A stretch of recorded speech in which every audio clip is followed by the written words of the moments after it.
নমস্কাৰ, মই DrRainee আৰু মই মোৰ চেনেল DrRainee's হেল্ডি ৱেলৈ আপোনালোক সকলোকে স্বাগতম জনাইছোঁ। আজি এই ভিডিঅ'টো মই গৃহিণীসকলৰ বাবে স্পেচিয়েলি বনাইছোঁ। মই গৃহিণীসকলক এটা কথা সুধিব খুজিছোঁ, আপোনালোকে একেখিনি ভজা তেল বাৰে বাৰে ব্যৱহাৰ কৰে নেকি? যদি কৰে তেন্তে কিন্তু ইয়াৰ যথেষ্টখিনি অপকাৰিতা আছে। আৰু আজি এই ভিডিঅ'টোত মই সেই অপকাৰিতাখিনি আপোনালোকৰ লগত অকণমান শ্বেয়াৰ কৰিম আৰু আপোনালোকে ভালকৈ এই ভিডিঅ'টো চাই থাকিব। ফুলা ফুলা লুচি বা পুৰি, বেঙেনা ফ্ৰাই, পটল ফ্ৰাই, পকৰি, পাপৰ ভজা আমাৰ সকলোৰে প্ৰিয়। আৰু এইবিলাক যেতিয়া গৃহিণীসকলে বনাবলৈ লয়, তেওঁলোকে কেৰাহীত যথেষ্ট পৰিমাণে তেল দিব লগা হয়। আৰু সকলোখিনি বস্তু বনাই হোৱাৰ পিছত কেৰাহীত কিন্তু তেল ৰৈ যায়। আৰু এই তেলখিনি কেতিয়াবা আমি পেলাবলৈ বেয়া পাওঁ বা নষ্ট কৰিবলৈ বেয়া পাওঁ। আৰু তেতিয়াই আমি পিছদিনাখনলৈ থওঁ, নাইবা কেতিয়াবা বটলত ভৰাই সাঁচি থওঁ, যাতে আমি আকৌ সেইখিনি ৰিইউজ কৰিব পাৰোঁ। কিন্তু এনেদৰে যদি বাৰে বাৰে ভজা তেলখিনি ব্যৱহাৰ কৰি থকা যায়, তেন্তে আমাৰ শৰীৰত কিন্তু সি ক্ষতিকাৰক প্ৰভাৱ বা হাৰ্মফুল এফেক্ট পেলাব পাৰে।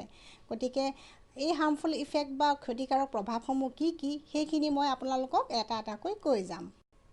বিভিন্ন গৱেষণাৰ পৰা দেখা পোৱা গৈছে যে একেখিনি ভজা তেল যদি আমি বাৰে বাৰে গৰম কৰি থাকোঁ বা একেখিনি ভজা তেল আমি বাৰে বাৰে যেতিয়া ব্যৱহাৰ কৰি থাকোঁ, তাত কিছুমান ফ্ৰী ৰেডিকেল আৰু ট্ৰান্সফেট জমা হয়। আৰু এই ফ্ৰী ৰেডিকেল আৰু ট্ৰান্সফেট দুয়োটাই আমাৰ শৰীৰৰ বাবে অত্যন্ত হানিকাৰক। ফ্ৰী ৰেডিকেল আৰু ট্ৰান্সফেটে আমাৰ শৰীৰত কি কি অপকাৰী প্ৰভাৱ পেলায় সেই বিষয়ে মই আপোনালোকক অকণমান ক'ব বিচাৰিছোঁ।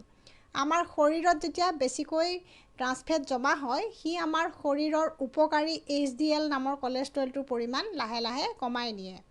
আৰু সি LDL নামৰ যিটো অপকাৰী কলেষ্ট্ৰল আছে আৰু ট্ৰাইগ্লিচাৰাইড নামৰ যিটো বস্তু আছে, তাৰ পৰিমাণো সি লাহে লাহে বঢ়াই নিয়ে। আৰু ট্ৰান্সফেট নিজে এনেকুৱা এটা আঠাজাতীয় বস্তু, যিটো আমাৰ ধমনী বা আৰ্টাৰী ৱালত যদি কেনেবাকৈ জমা হয়, সি লাহে লাহে তাতে জমা হ'বলৈ ধৰে আৰু সহজতে এৰাই নাহে। আৰু এনেদৰে ধমনীৰ ৱালত জমা হোৱাৰ ফলত কেতিয়াবা কৰ'নাৰী আৰ্টাৰী ডিজিজ নামৰ ৰোগটোও হ'ব পাৰে। আৰু ট্ৰান্সফেট আচলতে কেনেকুৱা বস্তু সেইটো বুজিবলৈ হ'লে পাকঘৰৰ এটা উদাহৰণ আপোনালোকক দিব পাৰোঁ। আমি যেতিয়া পাকঘৰত কাম কৰি থাকোঁ, তেতিয়া আমাৰ পাকঘৰৰ ৱালত কিছুমান তেলৰ ছিটিকনি পৰে। আৰু সেই ছিটিকনি যথেষ্ট আঠাজাতীয় হয়। আৰু তাক গুচাবলৈ হ'লে আমাক ডিটাৰজেণ্টৰ প্ৰয়োজন হয়। আৰু ট্ৰান্সফেটো তেনেকুৱা আচলতে আঠাজাতীয় বস্তু। যদি সি ধমনীৰ ৱালত কেনেবাকৈ জমা হয়, সি সহজতে এৰাই নাহে। আজিকালি কিছুমান ৰোগ সঘনাই বৃদ্ধি পাবলৈ ধৰিছে। তেনে কিছুমান ৰোগ হৈছে উচ্চ ৰক্তচাপ, হাৰ্ট এটেক, ষ্ট্ৰোক, কলেষ্ট্ৰলৰ সমস্যা, মেদবহুলতা বা লিভাৰৰ বিভিন্ন অসুখ। আৰু এই অসুখবিলাকৰ আচলতে অন্যতম মুখ্য কাৰণ হৈছে এই ট্ৰান্সফেট নামৰ বস্তুটো। গতিকে আপুনি বুজিব পাৰিব যে ট্ৰান্সফেট আচলতে আমাৰ শৰীৰৰ বাবে কিমান হানিকাৰক। এতিয়া আহোঁ ফ্ৰী ৰেডিকেলৰ কথালৈ। ফ্ৰী ৰেডিকেল হৈছে এনেকুৱা এটা ক্ষতিকাৰক পদাৰ্থ, যিয়ে আমাৰ শৰীৰৰ হেল্ডি চেল বা স্বাস্থ্যৱান কোষসমূহৰ ক্ষতিসাধন কৰে।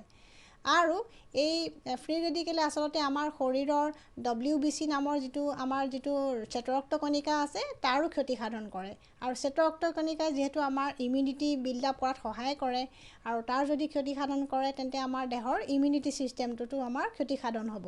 গতিকে ফ্ৰী ৰেডিকেলে আমাৰ শৰীৰৰ বাবে যিকোনো প্ৰকাৰে ক্ষতিসাধন কৰে বুলি ক'লেও ভুল কোৱা নহয়।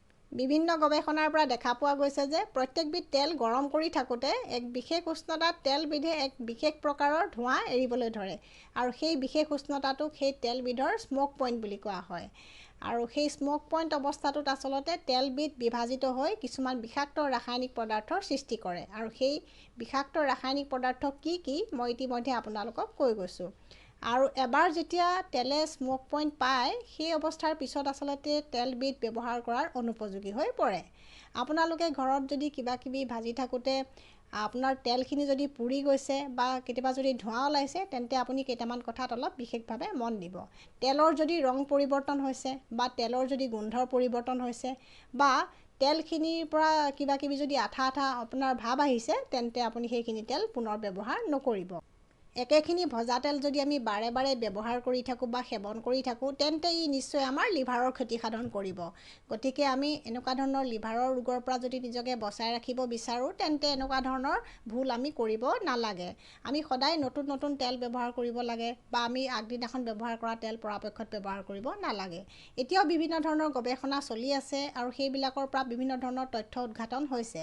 আৰু তেনে গৱেষণাৰ পৰা গম পোৱা গৈছে যে এলজাইমাৰ নামৰ যিটো ৰোগ আজিকালি বাঢ়ি আহিছে আৰু মহিলাসকলৰ ব্ৰেষ্ট কেঞ্চাৰ নামৰ যিটো ৰোগ বাঢ়ি আহিছে সেইবিলাকৰ মুখ্য কাৰণবিলাকৰ ভিতৰত আচলতে এনেকুৱা ধৰণৰ কাৰণো অন্যতম গতিকে আমি মহিলাসকলে বা গৃহিণীসকলে আমি নিজৰ পৰিয়ালক আমি ফ্ৰেছ বস্তু খাবলৈ দিব লাগিব এনেকুৱা পুৰণি বস্তু আমি তেওঁলোকক খাবলৈ দিব নালাগিব মই কোৱা কথাখিনি আপোনালোকে নিশ্চয় ভালদৰে বুজি উঠিছে গতিকে আপোনালোকে যিমান পাৰে ভজা তেলৰ পুনৰ ব্যৱহাৰ নকৰিব কিবা যদি তেল আপোনাৰ দিনতে থাকি গৈছে এইখিনি ৰাতিৰ ভিতৰতে ব্যৱহাৰ কৰি পেলাওক পিছদিনাখনলৈ নথব কাৰণ আপোনাৰ পৰিয়ালৰ সুস্বাস্থ্যৰ দায়িত্ব আপোনাৰ হাতত আৰু আপোনালোকে তেল গৰম কৰি থাকোঁতে কেইটামান কথাত বিশেষভাৱে মন দিব তেল গৰম কৰি থাকোঁতে জুইটো বঢ়াই নিদিব আৰু তেলখিনি যদি কেনেবাকৈ পুৰি যায় সি ব্যৱহাৰৰ অনুপযোগী হ'বও পাৰে আৰু তেলৰ যিখিনি গুণাগুণ আছে সেইখিনি নাইকিয়া হ'ব পাৰে আৰু আপোনালোকে যদি আপোনালোকৰ নিজৰ পৰিয়ালৰ সুস্বাস্থ্যৰ কথা চিন্তা কৰিছে তেন্তে এইখিনি আমাৰ সৰু সুৰা যিখিনি খুঁটি নাতি আছে সেইখিনি আপোনালোকে পৰাপক্ষত নকৰিব